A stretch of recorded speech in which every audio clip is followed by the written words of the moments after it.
What's happening, everyone? We have finally done it. We are in the studio. The only person that I could invite for the debut video in here is the wonderful Adeola Depot. I'm astounded that I got the first call. Be honest, who rejected? No, mate, it could only be you. I'm being entirely serious. When I was getting this organised, when I knew that we were going to launch, when I finally got this built, got it made, got everybody in, it was never in doubt that the first video had to be with you, mate. You and I have been doing this ever since the birth of my YouTube channel. Like, I knew you before I knew YouTube. You know, it's crazy, actually. I remember when you started your YouTube channel and I was like, you're going to get 50,000 subs just like that. And you're like, no chance. Yeah. I think you've done it in like 3 months. And I got very lucky. Yeah, and mate, this is it. It's amazing. So thank you to everybody who's tuned in. Thank you to everybody who's subscribed. Please do click subscribe because we have finally done it. I've been speaking about trying to elevate the production values on this channel it's about for time such you a left long the time. Yeah. It's about time you left the corner of your bedroom. Oh no. Yeah, you know what I mean? It's because I had another baby. I've basically been launched out of the house. I needed a safe space to come and talk about football. Before we kick things off, I love the fact I'm only here because you've got a Gerrard behind you, a signed Gerrard frame. Signed Gerrard, though. That's it, sold. Yeah, mate, signed Gerrard in an England top. Yeah. It's up there. Space. Mate, a bit of Amy. One more space. I wonder that Need an icon. Need an icon. Carragher? I'm keeping my fingers crossed. Carragher is an icon, but I am keeping my fingers crossed. I thought, Addy, what we could do today is just kind of jump in the deep end, do something that's a little bit ridiculous, and do a pre-season prediction video. The table. How the table will look come May next season. How bad do you think we did We did one of these last season. It wasn't great. And neither of us would have said Liverpool. No. Even in my Liverpool wildest dreams, I think I had them third or something. That's the beauty of football, though, isn't it? The unpredictability, the way that you just cannot possibly actually predict what's going to happen. Yeah. Like you know, we also talk about football all the time. We play football, we focus on football, we read about football, we listen to football. Our lives are football, and yet when it comes to actually predicting it, it's so difficult because it's the jeopardy, man. It's what makes it so beautiful. It's like Nottingham Forest just threw everyone's sort of bets out the window. Bournemouth. And then Manchester United and Tottenham in the opposite way. Who would have had that 16th and 17th? Unbelievable, was isn't it 16, 17 or 15, 16? 15, 16. Who would have had that? So unbelievable. You just don't know. So what we're going to do now is a ridiculously early Premier League prediction table. Your table, my table. We can discuss it as we go. Go on, then. And we should probably start at the very bottom. Okay. Sadly, and I say this with regret, it's not often I hope to be wrong. When I say things, I always hope to be right, but I genuinely hope to be wrong on this. But I feel like it's going to be Sunderland who are bottom of the league come May 2026. Yeah, and look, I don't think that's a wild sort of statement. Sunderland, like every team that comes up in the last few years have gone down. Yeah. Like, regardless of how big they are. I mean, Leeds have done that kind of yo-yo thing, right? Big clubs.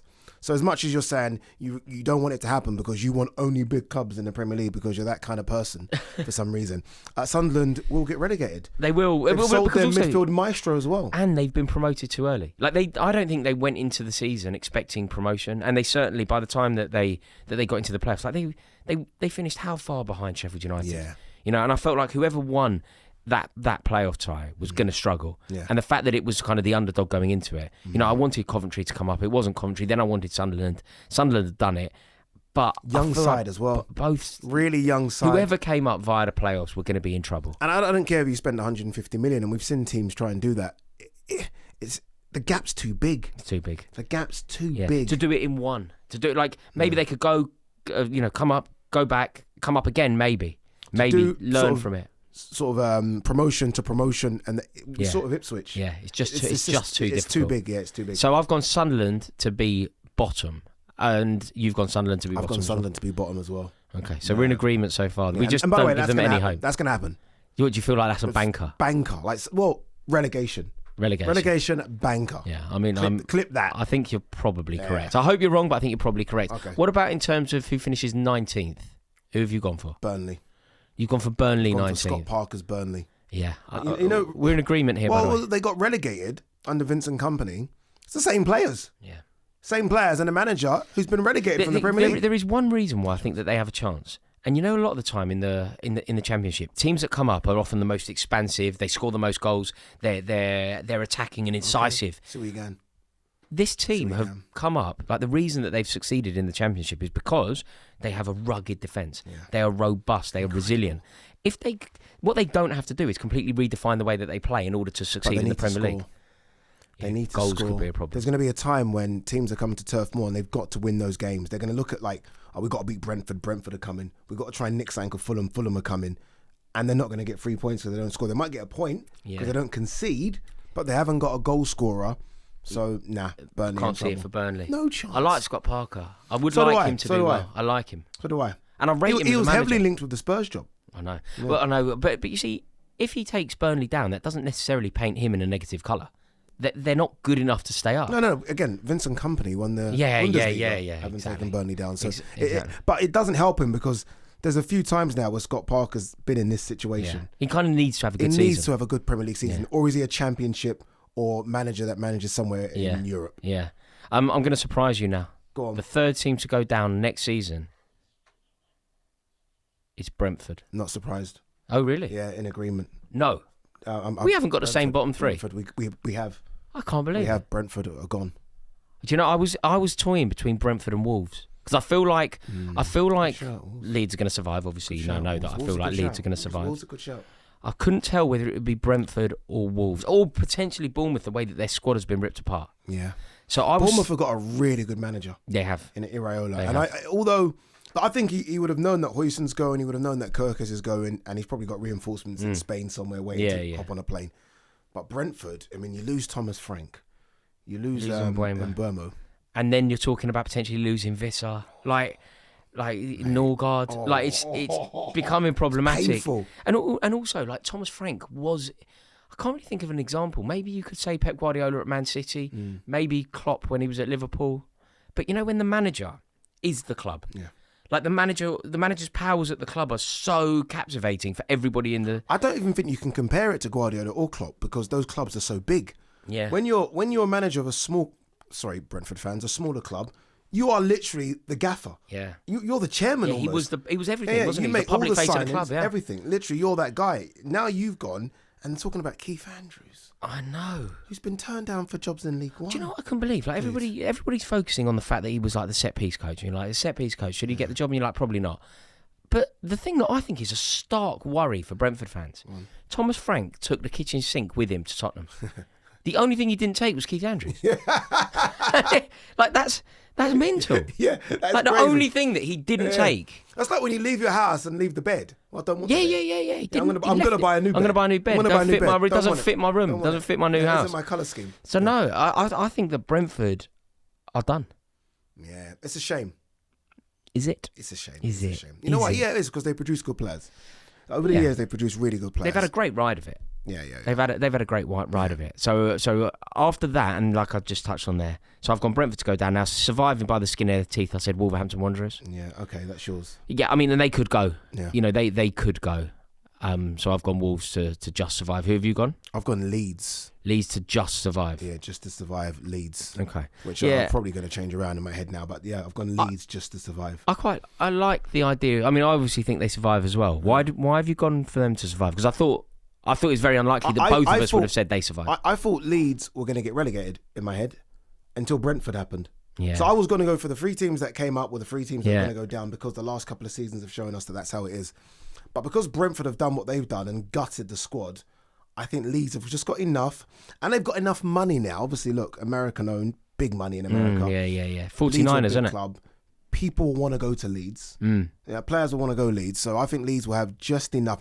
And their fan base is just nuts, isn't it? Yeah. Like, going to Ellen Road... Yeah, anyone can get beat. Liverpool anyone can get beat. Anyone can get beat. Yeah. It could happen. It could happen. Yeah, I agree. Yeah. And also because of the history of the club and like the passionate support, it's not going to be an easy game when Leeds go. Like, you know, when Leeds come to Stamford Bridge, not easy. I expect us to win, but they could beat us. It's not easy. I expect us to win, but they can certainly get a point. Yeah. Some teams just have that. Yeah, Leeds. Well, see, this is the point with Brentford didn't have that. No. I mean, Brentford built it eventually. Didn't have that. Leeds just have it. Like, even if Liverpool played Leeds in the FA Cup quarter-final and it's Ellen Road, I'm like, it's a tough game. Tough game. Tough game, because infrastructure-wise, they're obviously a Premier League side. 100%. So you've gone Leeds just to survive. I've gone Wolves just to survive.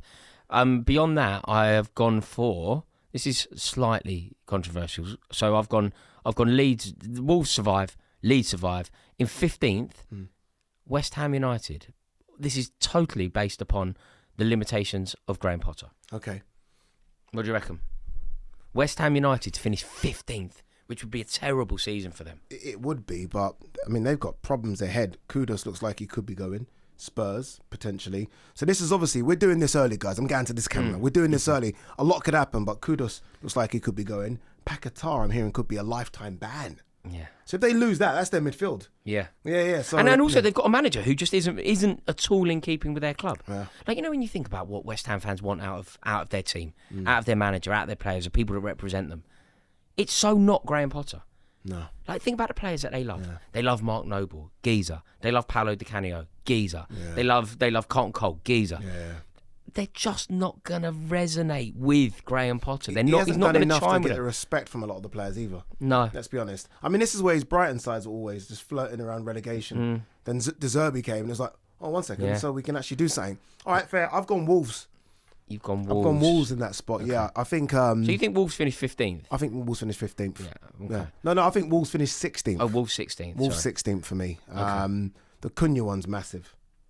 Yeah. Cunha one's massive. And it's not just the Cunha one. I mean, they were there with Cunha. Yeah, it felt like Cunha. So Cunha, kept if them they're up. there with Cunha, what are they going to do about Cunha? Ait Nouri. There you go. Oh my God, I forgot about Ait Nouri. Yeah, Wolves could go. It was honestly, it was a flick of a coin for me. You know, when I was working out who goes down, it was like, is it Brentford or is it Wolves? And they're totally interchangeable. I think they're both really going to struggle, and I don't really see a way out of it. Like you know when you think, well, if this happens, they could be all right. Yeah. And you know when you're looking at Brentford, you're like, if they bring in Keith Andrews, I don't really know what signings they can make that suddenly make them okay. I don't see what the solution is. But they always do this Moneyball approach, isn't it? But is a Moneyball approach ultimately unsustainable? Eventually it becomes unsustainable. You can't keep unearthing these amazing footballers. Brighton's done it. They have, but Is is it unsustainable for them? On some level, will that end ultimately? Yeah, because you need a good And manager. also, they did kind of end it because they started spending some proper money as well. Brighton did, yeah. And you need top managers. And You Brighton do. have been fortunate to have very good managers in the last couple of years. All right, so what have I got 15th? I've got Everton.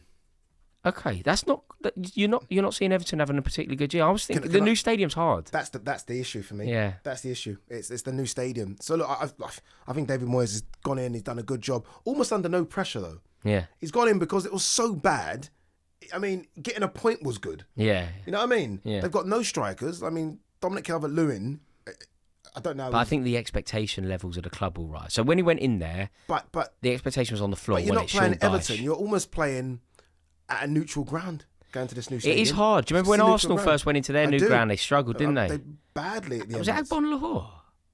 At Villa? Did it? Was it Agbon Lahore? So I remember Agbon Lahore scoring. But yeah, they got done anyway. Yeah. It's hard when you go into a new stadium. It's really hard. Yeah. It's really hard to like make it home. It will come. It will come. It will come. 100%. It will come. But let's not try and rewrite history with Everton. The last 4 seasons, they flirted relegation. There was a time when under Lampard, where I thought they were gone. Yeah, and he kept them up. And the year before, and the year before. Then. So, they've not signed any better players. But they do have a manager now that really gets them. They have a manager who totally understands what they're about. Like David Moyes is Everton. He is totally but you can't turn water into wine with these players. No, and some of these players just ain't good enough. I think Everton. I actually think Everton are going to be okay. I've got them a lot higher. I've gone for 14th. Oh, controversial. I've seen it. Nottingham Forest. Wow, that's a drop. You're thinking they dropped 7 places. I just think they massively overperformed last year, and it went stale towards the end. Like they ran out of steam. Do you remember they dropped points to Leicester? Yeah, they just ran out of steam. Yeah. Yeah. What do you think? That means you're saying they start the season with no steam? No, I think that they overachieved as well. I don't think when you think about how well everything went for them last year. Yeah. Chris Wood scoring all those goals. Yeah. Like that doesn't happen again. I'm sorry, that just doesn't happen again. Chris Wood in the final weeks of the season when they needed him to score, he had so many chances and he made a pig's ear of them all. Normal service was resumed. He hit a purple patch that I don't think he will ever replicate again. It was incredible. So he did that. Yeah. I think that there's some good players there. Morgan Gibbs-White's a good player. Gibbs-White, very good player. I like Elanga. Looks like he's going. Yeah. Looks like Elanga could go, which would be bad news. Newcastle, right? Yeah. That'd be bad news. Look, I think Hudson-Odoi is a very good player. Good Premier League footballer. But also, when I say that, I think that they'll end up finishing like around 14th. That's not bad. I'm not saying that's an insult. I just don't think they're going to have a season like they're going to have last year. Yeah, it's not an insult, but they were that close to Europe. Well, they made the conference. There you go. Sorry, apologies. Yeah, so that might be a problem, by the way. Yeah, that exactly. Juggling that. Thursday, Sunday, Monday thing could be an issue. Yeah. All right, okay. So who have you gone for at 14th? This might sound a bit wild to you. Come on. Fulham. Yeah, I mean... Is that wild? Do you know what it is? Yeah, can I be honest with you? 14th to 9th is so interchangeable. Yeah. Anyone could be in there. Yeah. Like, literally any team could be in there. And I've gone for Fulham. No, I think Fulham will have a better season than that. I also rate their manager highly. Do you? Yeah, Marco Silva's a good manager. Really good manager, I think. In 13th, I've gone Bournemouth. What are you thinking for 13th? That's 13's tough. 13's really tough. You can't have West Ham much higher than 13th, can you? West Ham, yeah, it's a good shout actually. West Ham's a good shout. West Ham's a good shout at 13th. Why can't you? So what about 12th then? Who do you think? Bournemouth 12th. That'd be a good season for them off the back of the season that they just had. Yeah, and considering that they've been completely gutted. Yeah. Like completely and utterly gutted. And there's talks of more. There's talks of Semenyo leaving. There's talks of Kluivert leaving. Yeah. Mine goes after Forest. I go Bournemouth to be 13th. Yeah. I then got Brighton in 12th, Fulham in 11th. So we're pretty similar in these positions. Mate, I'll be honest with you though. You've got Everton really high. Yeah, I've got Everton. Well, yeah. I mean, I'm coming onto it. So mine in 11th, I've got Fulham. Yeah. I then go Manchester United 10th. Fair. Where are you going to go with United? 11th. I think Man United are a disaster.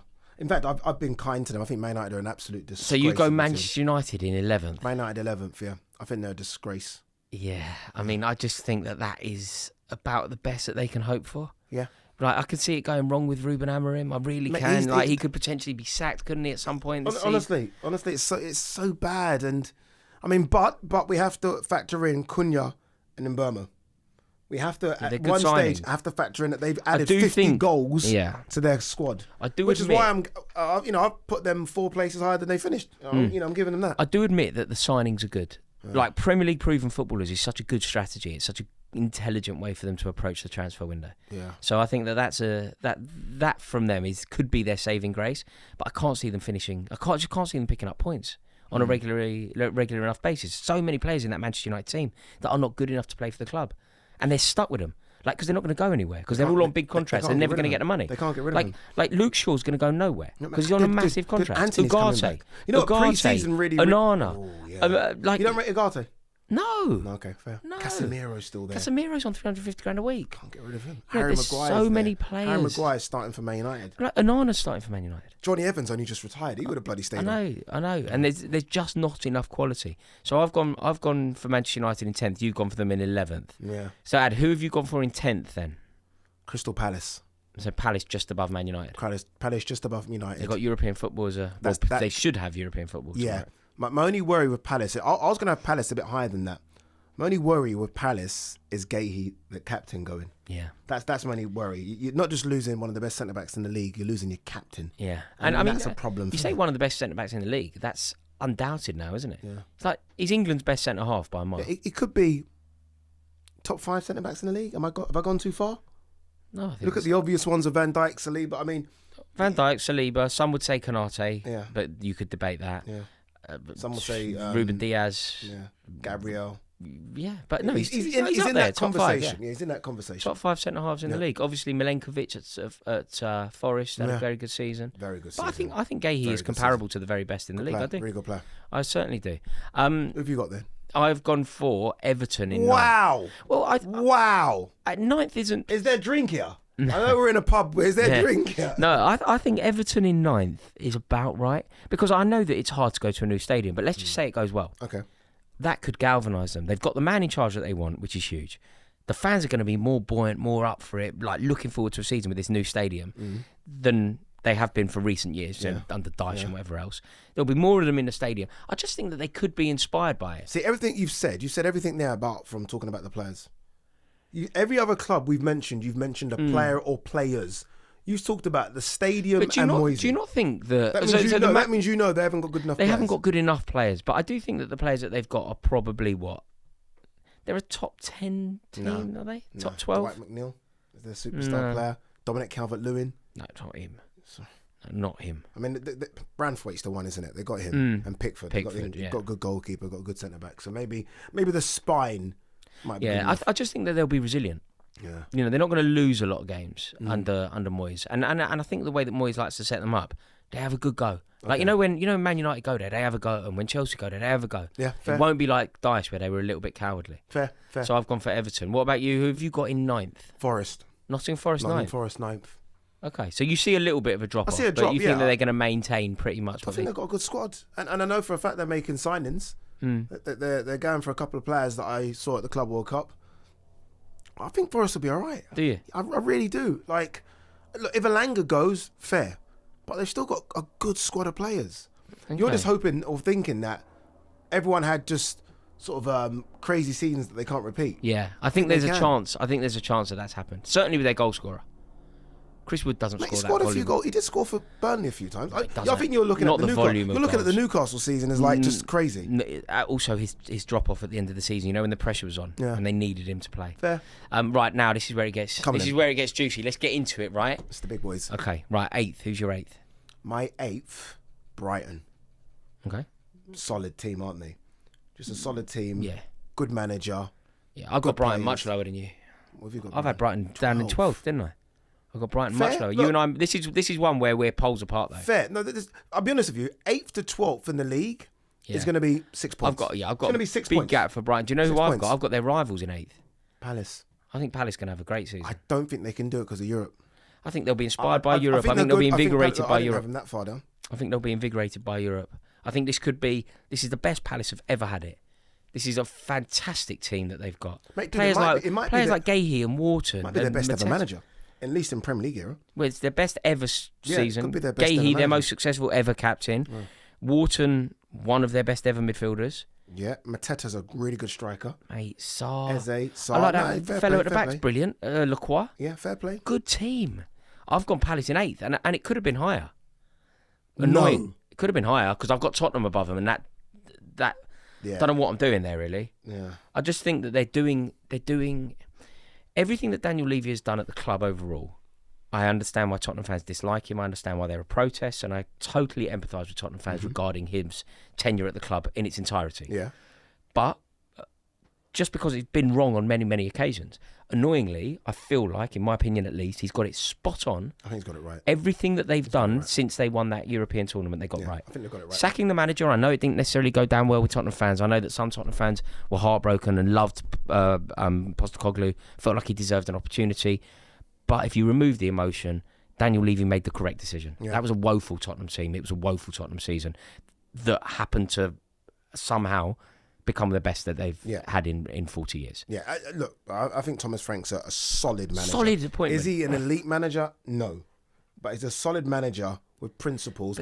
Stable. Yeah, but stable. Yeah, have we both gone a bit too high with the stable? No, it's a really good appointment, Thomas Frank. And then you look at the players that they're linked to signing. Look, we don't know if they're going to get them over the line, but they're at the moment very heavily linked with Eberechi Eze. That is exactly the kind of player. It's exactly. I'm not even joking here. If I were to say to a Tottenham fan, the best player that you could possibly sign, I'll give you free pick of anybody in world football. Realistic. Yeah. You can't sign Mohamed Salah. Yeah. You can't sign Florian Wirtz. Yeah. You can sign anyone. In real, who can you sign? Eze. He's prime right now, isn't he? Eze. Even at age, he's prime. And he's so Tottenham good. as well. He's so good. So perfect for Tottenham. It's strange because I actually thought the player that was Eze 5 years ago in Zaha was Palace, so he was Spurs as well. Yeah. That kind of just take on, dribble, score. So I think since then, they've won a European trophy. They've behaved brilliantly. They got rid of Postecoglou. They've appointed the perfect manager in Thomas Frank for stability. They're then being linked with players, the exact kind of players that they should be linked with. Yeah.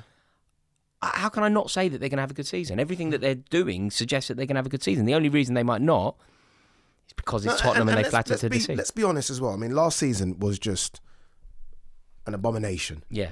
They're not that bad. No, they're not. They're not that bad. No, there's a lot of good players in the team. So I've gone them. Have you got them 7th as well? I think I have got them 7th. Yeah. Oh, so we've both got them in 7th. So who have you gone for in 6th? Villa. And I think 6th. The biggest compliment I can give Aston Villa is that Aston Villa are now that team that I think will finish in and around those spaces. Especially when you consider where Villa were when Emery came. Oh, it was 16th, weren't they? 17th, 16th under Gerrard. The fact he's got them to the point where we now just think they'll be a top 6 team is the biggest compliment. Obviously, look, we wait to see what happens with Rashford. But even if they don't sign Rashford, they've got enough. Yeah, they've got enough. I think they'll have a good season. And it's basically the manager. They've got a good team. They've got ambitious owners. They're a big club. They did well in Europe. And they've got Unai Emery. Yeah. So yeah, I've gone for Villa. You got in fifth C. then. This is where it gets really juicy now. We're talking Champions League. Yeah. I've gone for Newcastle again. Okay. Which I think would be an incredible season for them. I'm saying that with the biggest compliment that I can possibly pay them. I'm suggesting that they will solidify themselves as regular entrants into the Champions League. Yeah. Do you remember when it used to be a top four? Being in the top four was a victory. Yeah. Now it's a top five. Being within that top five consecutively, doing it consistently, I think that Newcastle United are therefore a Champions League team. Obviously, this is hinged on Isak, isn't it? Yeah. This is all on Isak. I mean, Isak's not starting for Newcastle next season. They might not make my top 10. That's how big Isak is for me. He's a brilliant player. I think I think the most important thing at that club, though, is actually Eddie Howe. I don't agree. Eddie Howe, he's done an amazing job there. He's done an incredible job, but I think the most important thing at that club right now is Isak. I don't think they'll lose Isak either. I know there's a chance. And it would be very difficult to turn down a huge, as good bid. as they are, and I think their midfield's fantastic, right? Midfield's Guimaraes, fantastic. Tonali, Joe Linton, good defence as well, good goalkeeper. The only world-class player at that club is Isak. Could you argue that some of the midfield? Could you argue that it's a world-class midfield in its entirety? So maybe not as individuals, as a collective. Do you remember when Liverpool's midfield was a world-class midfield with Henderson in it, and he wasn't. He wasn't individually a world-class midfield. Great example. Yeah, I like that. Then that's a good example. So they've got a world-class midfield, and they've got maybe on his day the best striker in the world. Yeah, I agree. I agree with that. I agree with that as well. Yeah. Yeah, I think they're going to have a good year. And Eddie Howe, and they've won, you're right. and they've won silverware, and they've got money. Can they juggle everything? Yeah. Can they juggle expectation, Champions League football, everything? They need to have a bit of luck with signings. Like, it's gone a little bit flat with them, a little bit stale with them for the signings. Yeah. But if they can just get someone, like, at one point it looked like Delap was going to go there and he didn't. Yeah. One point it looked like Mbuemo was going to go there and he didn't. Fair. They need to get some of these players over the line. Yeah, that Gahey was supposed to go there. Gahey at various different points as well. Yeah, and it's not happened. So they need to get that over the line. But I've gone Newcastle to finish fifth, and I think they'll have a good year in the Champions League. And you've gone Newcastle fifth as well, have you? Okay, who have you got in fourth? I have got your boys, Chelsea. So have I. Yeah, I've got your boys, Chelsea. I think, you know what? I think they might have got it right with Delap, you know? I think they might have got it right. Yeah, you were working the Club World Cup, I was working the Club World Cup. Watching him against Esperance. I mean, no disrespect, the team from Tunisia, not the strongest team in the world. But you know when you can just see it anyway, regardless of the levels, you can just see it. And he scored a goal, which 10 years ago, I'm not joking, if you put the face of Harry Kane up there, you'd have thought, my God, that's Harry Kane. The way in which he spanned, dropped his shoulder. Jinked, and I was like, and just gently rolled it in. And I was like, Nicholas Jackson ain't doing that. And Cuckoo is probably pulling a groin doing that. Yeah. Do you know what I mean? And I'm thinking, you've got everything else. The midfield's fantastic. You've got Cole Palmer, that link up. Neto all of a sudden looks like he's going to stay fit. Yeah. Madueke, mate. With everything that you've just said there, then, why not above fourth? Because your defence is too inexperienced for me.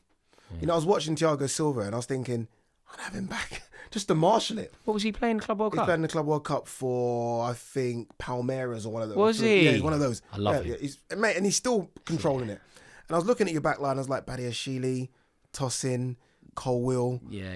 Where's the 29-year-old to control it? Yeah. Do you know what I mean? Where is it? It's such a shame they just won't do it. But if they went out and bought like a statement centre half, somebody who's got previous, it would be so great. It would elevate everything. But they just won't do it. Yeah, it could be it because you've got the perfect balance. I agree. Yeah. I've gone for us in exactly the same position actually. I think that we'll finish fourth. I think that we're totally capable of finishing in the top four. I don't really see that as controversial. No. But I just don't think we have enough to break into the three that are better than us. It's very much dependent on Liam Delap. Yeah. Can he get 15 to 20 a season? I've got no doubts about him. And I've got no doubts about him. I honestly believe that we've solved. You know this whole thing about a curse at number 9 for Chelsea? He's a bully. He's actually a bully. For 22 years of age, he's actually so built pushing people around. You know, we used to love, like, every club sets of fans, they have, like, certain players that they idolise. At Stamford Bridge, if you are that kind of rogue-like centre-forward, Drogba, Costa, Kerry Dixon, we've always loved that. Floyd. And Liam Delap is going to be loved. Agreed. So yeah, I've gone. He starts now. Yeah, he's better than Jackson. Yeah. And what about third for you? I've gone Man City. You've gone Man City third. I've gone Man City third. Yeah. You know, there's too much change happening. There's too much change, and he spoke about this as well, Guardiola. I've got too many players. I need to sell some. I don't know what I'm doing. There's too many young kids. Bernardo and Gundogan still got the legs. Will Phil Foden turn up? Is it all going to be on Haaland? What's going on with Grealish? Does he like Doku? Does he not like Doku? I literally have no idea. John Stones' legs have gone. Carl Walker's right. gone. There are a lot of questions. There's too many question marks at the moment. But you know those questions, if all of those questions are answered by the man who is most capable of answering any footballing questions in the world, Pep Guardiola, if he answers all the questions that you just said, they'll be great. They'll be great, but I still look at the squads of Arsenal and Liverpool, and they're just solid now. Arsenal literally is just a number 9. Yeah. Liverpool is maybe just one player now as well. And they both got managers that know the squads. I feel like their squads don't need to change, whereas Man City's need to figure it out 2 weeks before the season. I think there's too much figuring out. Yeah, and let's not forget the Club World Cup. I mean, take it out of them. Of course, Liverpool and Arsenal players are on the beach, yeah, relaxing. They're playing in 90-degree heat. Yeah. You know I think there is something in that as well. I've interestingly gone. I don't think Manchester City finished third. I convinced you.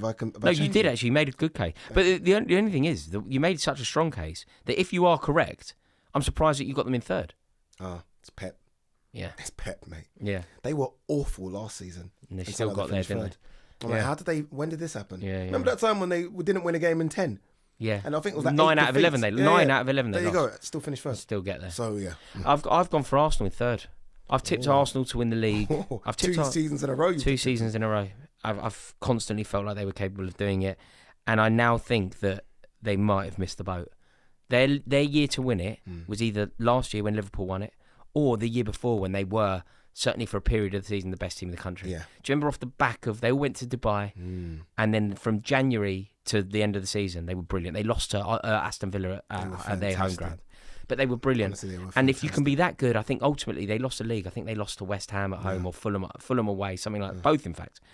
And that felt like a great opportunity. Yeah. Then last year, if you'd said to an Arsenal fan before the season started, Manchester City will not win the league, it had to be them. Yeah, agreed. It had to be them. And in the end, they were so far off Liverpool. And let's be honest, the league was done in January. It looked like Liverpool had it sewn up. Liverpool were the best team in the country, most likely to win the league, when we were still in 2024. The only reason people didn't say it was because it was a guy called Slot and not Klopp. Yeah. If that was Klopp, it's done. Yeah. We're probably thinking it's done, but we didn't know too much about Arsenal just didn't do enough. They didn't have enough about them. They didn't have the answers from the dugout. He couldn't find solutions. They became so reliant on the predictable, relying on a set piece, relying on a throw-in, launching the ball into the box and hoping for the best. They're still a really good team. They are. They're still a really good team that is now full of experience. But does Arteta actually have what it takes to win a league? No, but you've got them third, dude. You've got them third. I've got them third because I feel... So, yeah, I hope... they don't have what it takes to win the league, but I don't think they're going to drop down to third. I just don't think Man City are going to be anywhere near as bad as they were last year, and I don't think Arsenal are going to be anywhere near as good. Remember, this is a Man City now, and I know he dropped off last season, but Kevin De Bruyne is gone. KDB but that could do them a favour in a way because what they won't be doing is trying to play him and him not performing. You know what could help them as well? Finally, they have a left back and ain't Nuri. Yeah, remember they haven't had. When was the last time they had a good left back like Terry Phelan? like they struggled in that position, haven't they? For a while, right? Yeah. Cancelo, Zinchenko, they've struggled. You're right. So I've gone Arsenal third. Go on. I've gone Arsenal in third. Man City in second, and therefore. Why did you stall? Because I thought we could do the reveal. We've both agreed that Liverpool win the league. Yeah, Liverpool win the league. Liverpool win the league. Liverpool win the league. They just can't. My only fear is, and this is after speaking to you, 3 days ago, when you named the managers that haven't done back to back.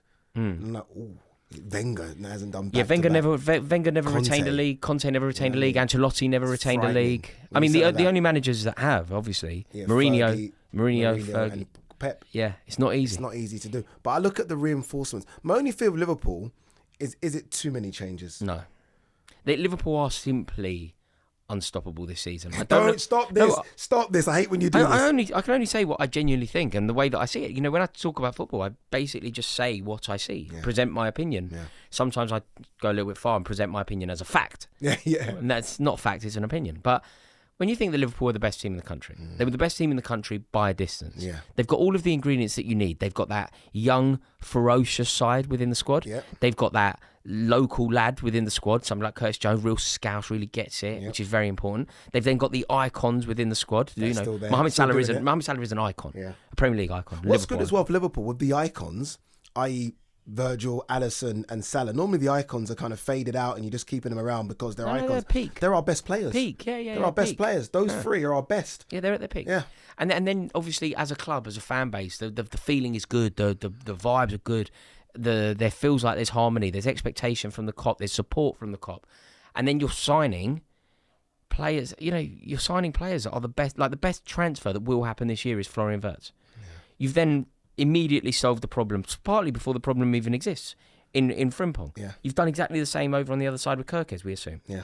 Andy Robertson potentially moves on, potentially doesn't, but you've got the solution there. It's what Steven Gerrard said. That thing about fixing the roof when the sun is shining. Yeah. And that's exactly what you're doing. So I think it's I just don't see how Liverpool can be stopped. But we must remember, it's early. It's early. This is a ridiculously early pre-season I don't predictor. think Man City or Arsenal can make the signings. So whether it be Arsenal getting Gyökeres or Seshko, I don't think they can make the signings. There are game changers. No, if Arsenal bring in Osimhen, if Arsenal bring in Isak, then it's the If Arsenal bring in, then we'll edit this video and redo it again. If Arsenal bring in Isak, then we have a problem. Yeah, there are always those things that can change. Football moves very fast. Yeah, what if Liverpool bring in Isak? Yeah, maybe. Well, Addy, this is the debut video in the new set. Thank you so much for finding the time. Really do appreciate it. Make sure that you subscribe to Ade's YouTube channel. The link is in the description below. Thank you to everybody for watching this. I really hope you've enjoyed it. Really hope you like the set. Let me know your thoughts in the comment section below. Make sure that you click subscribe as well. It'll be an honour to welcome you to this community. And I look forward to seeing you all on the next video. In a bit.